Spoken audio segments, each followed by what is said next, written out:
Ya, selamat pagi Bapak Ibu, Saudaraku yang dikasihi oleh Tuhan. Salam sejahtera bagi kita semuanya. Ya, masih dalam suasana Paskah, dan supaya kita makin mengerti kebenaran tentang Paskah ini, ya mari kita merenungkan ya firman Tuhan ya tentang seputar Paskah ini ya.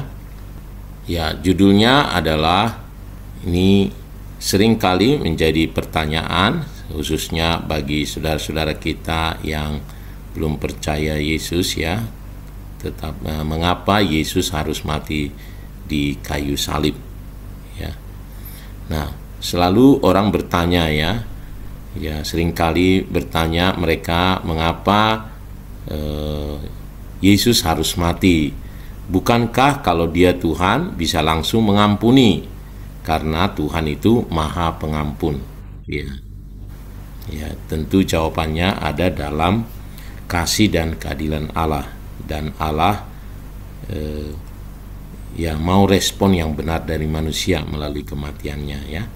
Nah, bagaimana ini dijelaskan? Nah, ini kira-kira supaya kita bisa juga memahami dan tentu bisa menjelaskan ya, ketika kita bersaksi, ketika kita menyampaikan kabar baik bagi orang-orang, supaya kita bisa memiliki pemahaman dan bisa menjelaskan ya.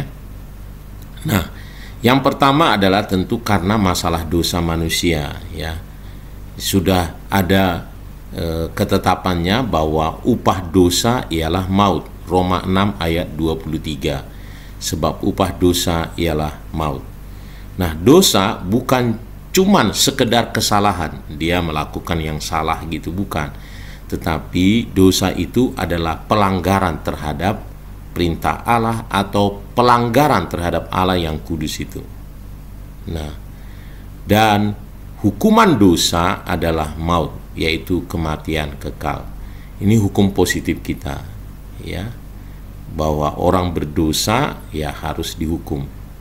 Nggak ada orang berdosa tidak dihukum. Jadi sudah ketetapan itu.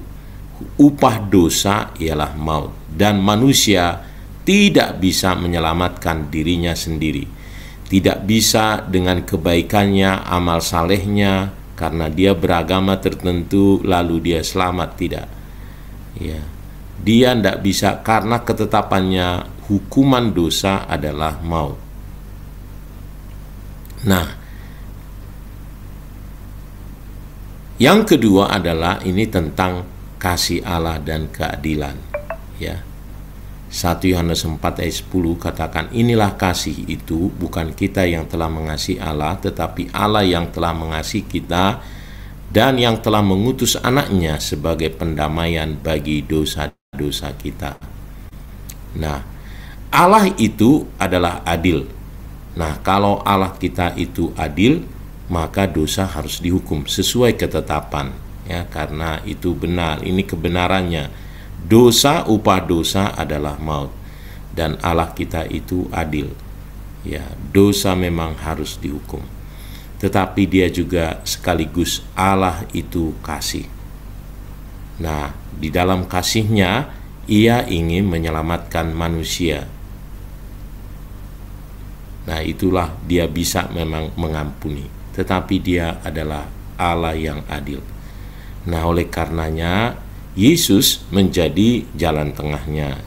Kedatangan Yesus menjadi jalan tengah, di mana Yesus menanggung hukuman atas dosa kita dan menggantikan kita. Nah, kita yang harusnya mati menerima hukuman dosa itu, tetapi dia mengambilnya karena kasihnya. Tetapi dia harus menggantikan kita menanggung hukuman dosa itu. Nah, itu poin yang kedua ya. Nah, itulah yang dilakukan oleh Allah. Mengapa dia tidak mengampuni tanpa berbuat sesuatu? Karena nggak bisa. Karena kalau dia hanya mengampuni saja, ya tentu dia menjadi Allah yang tidak adil. Kematian Kristus itu sebenarnya bukan ujuk-ujuk gitu, hanya di perjanjian baru. Jadi itu sudah ribuan tahun dinubuatkan, bahkan ketika manusia pertama Adam itu jatuh ke dalam dosa, rencana penyelamatan manusia sudah dibuat oleh Tuhan. Ya. Yesaya 53 ayat 5 sudah dinubuatkan bagaimana kematian Kristus itu. Ya. Dia tertikam oleh karena pemberontakan kita. Jadi dia mati karena dosa kita, dia tertikam, dia mengalami banyak penderitaan karena kesalahan kita. Makanya kalau Yesaya 53 itu, ya semua kesalahan kita itu ditimpakan kepada Yesus. Jadi salib bukanlah suatu kecelakaan. Ya, sudah dinubuatkan berabad-abad sebelumnya. Nah, Yesus rela menderita demi kita. Inilah yang mengapa Yesus harus mati di kayu salib itu. Dan kematian Kristus itu adalah bukti kasih terbesar. Kalau Yohanes 3:16 kan katakan, karena begitu besar kasih Allah akan dunia ini. Begitu besar kasih Allah. Rasul Paulus katakan, panjang, lebar, tinggi, dan dalamnya kasih itu. Nah, bukti bahwa dia kasihnya terbesar adalah melalui kematiannya. Itu sebabnya dia harus mati. Ya. Makanya juga ada kalau di kitab Roma Rasul Paulus katakan, kalau ia tidak menyayangkan nyawanya sendiri, bagaimana mungkin ia tidak mengaruniakan segala sesuatu? Karena yang terbesar aja, yang terbaik, nyawanya sendiri dia serahkan. Jadi bagaimana mungkin kita tidak mendapatkan hal-hal yang remeh-temeh seperti pemeliharaan, penjagaan, dan seterusnya. Nah, Roma 5:8 katakan, Kristus telah mati untuk kita ketika kita masih berdosa. Jadi bukan hanya sekedar dia berikan nyawanya itu, tetapi nyawanya itu diberikan ketika kita masih berdosa. Kita belum layak, tapi sudah dikasihi. Ini kasih terbesar. Ya, salib bukan karena kita baik, tetapi karena kasihnya sempurna. Jadi bukan karena ada syarat dari kita. Itu sebabnya dia mati di kayu salib. Dan tentu ini yang terakhir, supaya kita bisa tergugah meresponi apa yang dia lakukan, mengapa dia harus mati. Ya. Yohanes 15 ayat 13, tidak ada kasih yang lebih besar dari kasih seorang yang memberikan nyawanya supaya kita bisa menanggapinya. Ya. Karena kalau dia memberikan kasih yang besar, maka dia akan menuai kasih. Ya. Nah, jadi apa tanggapan kita, saudaraku? Kita harus memberi respon, kita harus mensyukuri salibnya. Ya. Kita harus hidup di dalam kasihnya. Jadi hiduplah sesuai kasihnya.